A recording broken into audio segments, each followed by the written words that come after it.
নমস্কাৰ সুপ্ৰভাত আমি commerce college Sivasagar commerce কলেজৰ পৰা দৰিকাপাৰৰ ডাম্পিং গ্ৰাউণ্ডৰ স্থানলৈ আহিছোঁ।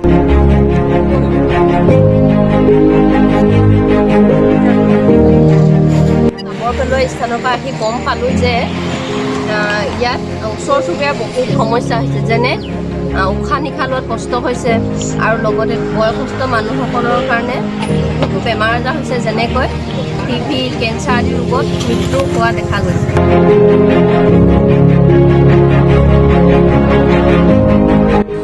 ইয়াৰ ওচৰ চুবুৰীয়া মানুহৰ পৰা আমি গম পালোঁ যে নতুনকৈ উঠি অহা প্ৰজন্মৰ বাবে খেল ধেমালি কৰিবলৈ কোনো ভাল স্থান নাই আৰু পৰিৱেশটো ভাল নহয়।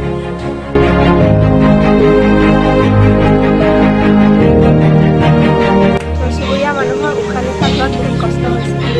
ইয়াত থকা মঠ মন্দিৰ আৰু ঘৰ দুৱাৰৰ পৰিৱেশ বিনষ্ট কৰে। পলিউশ্যনটো জানেই চবে। দ্বিতীয় প্ৰব্লেমটো হৈছে আমাৰ ইয়াত সৰু ল'ৰা ছোৱালীও অহা যোৱা স্কুল আছে, স্কুলত প্ৰব্লেম হয়, হোটেলবোৰ আছে, পাব্লিকৰ প্ৰব্লেম, তাতে প্ৰায়ভাগ ইয়াত জীৱ জন্তু মৰিছে। প্ৰব্লেম সেইকেইটাই আৰু পলিউশ্যন, বিশেষ পলিউশ্যনটো কাৰণে আমাৰ প্ৰদূষণটো বৰ বেয়া বস্তুটো। ডাষ্টবিনটোৰ কাৰণে প্ৰব্লেম বুলিবলৈ আৰু গোন্ধটো মানুহে ৰাস্তাই যোৱা মানুহেও পায়। আমিতো ইয়াত বসবাস কৰা মানুহ, গতিকে আমাৰতো বহুতেই প্ৰব্লেম। আৰু যিটো গোন্ধ আহে মানে আপোনাৰ খোৱা বোৱা আপৰি আৰু এতিয়া বহুত মানুহৰ কেঞ্চাৰলৈকে বেমাৰ হৈছে ওচৰতে। ইয়াতে গাহৰি মিলিছিলে, এতিয়া গাহৰিখিনি মৰাৰ কাৰণে কাৰণ হস্পিটেলৰ পৰা আদি কৰি আনকি ডিমুৰ পৰাও পেলাবলৈ আহে। অকল শিৱসাগৰৰ যে ভিতৰৰ যে অকল পেলাই সেইটো নহয়, ডিমুৰ পৰাও আহে। হস্পিটেলৰ যিমানবিলাক আহে চব ইয়াতে পৰে। গৰু ছাগলীটো সোমাই পেলাই সদায় খাই আছে আৰু মানুহেতো গৰু ছাগলী সেই গাখীৰেতো খাই আছে। শিৱসাগৰলৈ সোমাই আহোঁতে ডিব্ৰুগড়ৰ ফালৰ পৰা আহিলে মানে সোমাই আহোঁতে আপোনাৰ ডাম্পিং গ্ৰাউণ্ড কোনো জেগাত আমি দেখা নাই। আৰু ডাম্পিং গ্ৰাউণ্ড হ'ব লাগে য'ত মানে মানুহৰ বসতি নাই, খালী জেগা, তাত নাই ক'ব লাগে। তেওঁলোকৰ ইয়াততো আমি মোটামুটি 2009 চনমানৰ পৰাই আমি বস্তুটোৰ ওপৰত লাগি আছোঁ, কিন্তু লাগি এতিয়া মানে ভাগৰা টাইপত হৈ গৈছে আৰু মানুহে এই উপায় নাই, কাৰণ নকৰে। প্ৰথম কথা হ'ল এই যে লেতেৰাবিলাকৰ ওচৰত কাৰো ভাল নালাগে, প্ৰথম কথা সেইটো। আৰু দ্বিতীয় কথা, ইয়াৰ যি দুৰ্গন্ধ, এই দুৰ্গন্ধই আমাক বহুত অপকাৰ কৰিছে। হাৰ্টলৈকে শৰীৰৰ বিভিন্ন পাৰ্টত বহুত অনিষ্ট কৰিছে। লগতে আমাৰ ভিতৰত আমি থাকিব নোৱাৰোঁ, স্প্ৰে কৰিব লাগে। আমাৰ এনেকুৱা লাগে, কেতিয়াবা এনেকুৱা লাগে আমি এই ঘৰ ব্লক বন্ধ কৰি বা কাৰোবাক ভাড়া দি আমি অন্য ক'ৰবাত এনেকুৱা লাগে, ইমানেই কষ্ট হয়। আৰু তাৰোপৰি ইয়াৰ বেক চাইডে যিটো লেতেৰা পানী খহি আহে, তাৰ কাৰণে এটা নলা ৰাখিছে। এই নলাটো আগলৈকে এই পাছফালে এখিনি উঘৰি আছে, সেইখিনি কেয়াৰ ল'ব লাগিব, সেইখিনি কেতিয়াবা উঠাব লাগিব, সেইটো ব্লক কৰি ৰাখিছে। আৰু এই লেতেৰা পানীটো ড্ৰেইন নহয়গে, নদীত ড্ৰেইন কৰে। নদী দৰিকা বৈ গৈছে, এইটো মানে এতিয়া বৰষুণ কেনেকে দিছে চোৱা, পানীটো যদি নেযায়গে আমাৰ ঘৰবিলাকতো বুঢ়াবই। আৰু এতিয়া যিবিলাকে নতুনকে বনাইছে সেইবিলাকৰ কথা বেলেগ, আমিতো এতিয়া বহা নাই। 1996 আমি ইয়াত ঘৰ বনাইছো। এই দুৰ্গন্ধত মাথা কামনি হয়, হাৰ্টত ধৰে আৰু শৰীৰক কি অপকাৰ কৰে, আৰু কেইবাজনো ইয়াত কেঞ্চাৰ ৰোগত ঢুকাইছে। বৰ্তাহঁতৰ লগত কথা পাতি আমি ডাম্পিং গ্ৰাউণ্ডটো চাবলৈ আহিলোঁ। ব'লক তাৰে দৃশ্য আপোনালোকক দেখাওঁ।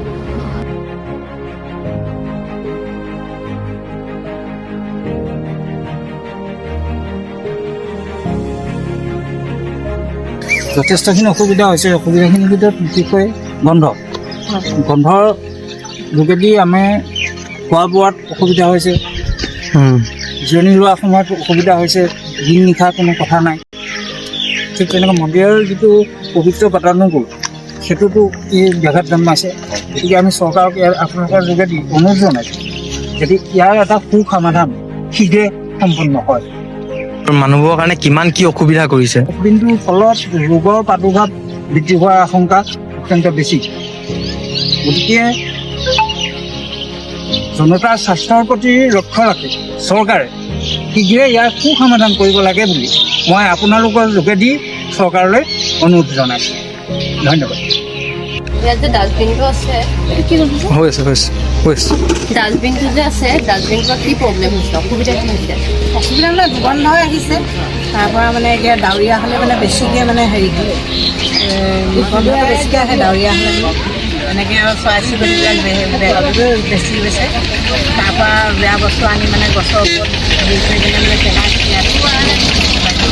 মাটি হৈছে সেইবোৰে অসুবিধা হৈছে। আৰু কি কৰিলে ভাল হয় বুলি ভাবিছে ডাষ্টবিনটো? ইয়াৰ পৰা বেছি গ'লে ভাল হয় আৰু কিবা আগতে কিবা পদক্ষেপ লৈছে নেকি ডাষ্টবিনটোৰ কাৰণে? আগতে লৈছিলে কিন্তু ইয়াৰ পৰা যাব বুলি কৈছে এতিয়া হেৰি ডাষ্টবিনটো বেলেগ জেগালৈ গ'লে ভাল হয়। মানে জাবৰখিনি এতিয়া বেলেগত পেলাব জেগা আছে নে বা নাজানো সেইটো কথা, কিন্তু বতাহ চতাহ মাৰিলে বা কিবা ইমান মানে কেতিয়াবা এনেকুৱা বেয়া চেণ্ট এটা আহে মানে ধৰক কেতিয়াবা তেতিয়া নহা আলহী এটা আহিলেও বহুত লাজ পোৱা যায়। নিজৰ মানে এইবিলাক স্বাস্থ্যৰ কাৰণেও বহুত বেয়া ন, নিজৰ স্বাস্থ্যটোৰ কাৰণেতো বিশেষ লাগে পৰিৱেশটো মানে যিখিনি যিখিনি আমাৰ শুদ্ধ মানে হেৰিটো লাগে সেইটো আমি নাপাওঁ মানে অতিপাত গোন্ধ কেতিয়াবা মানে এনেকুৱা গোন্ধ ওলায় আপুনি নোৱাৰে মানে সেই তেতিয়া একো খাব নোৱাৰে গোন্ধটো থকালে এনেকুৱা।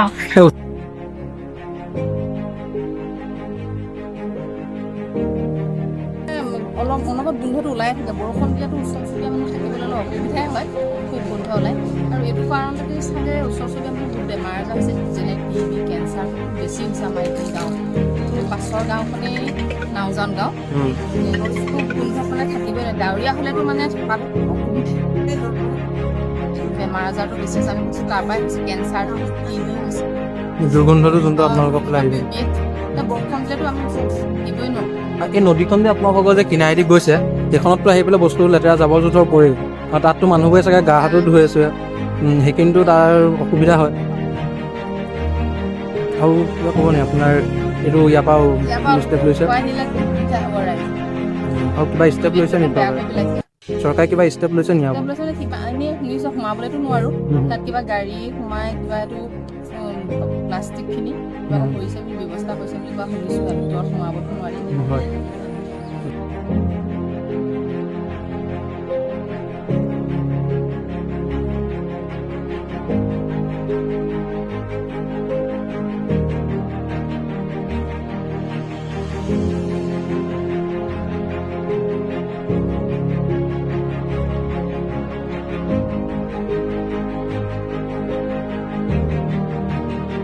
এতিয়া ওচৰ চুবুৰীয়াৰ পৰা গম পালোঁ যে ডাষ্টবিনৰ পৰা যি লেতেৰা সামগ্ৰী ওলায় সেইসমূহ চৰাই চিৰিকটিয়ে প্ৰায় ওচৰ চুবুৰীয়াৰ ঘৰসমূহত লেতেৰা কৰি পৰিৱেশ জয় কৰিছে।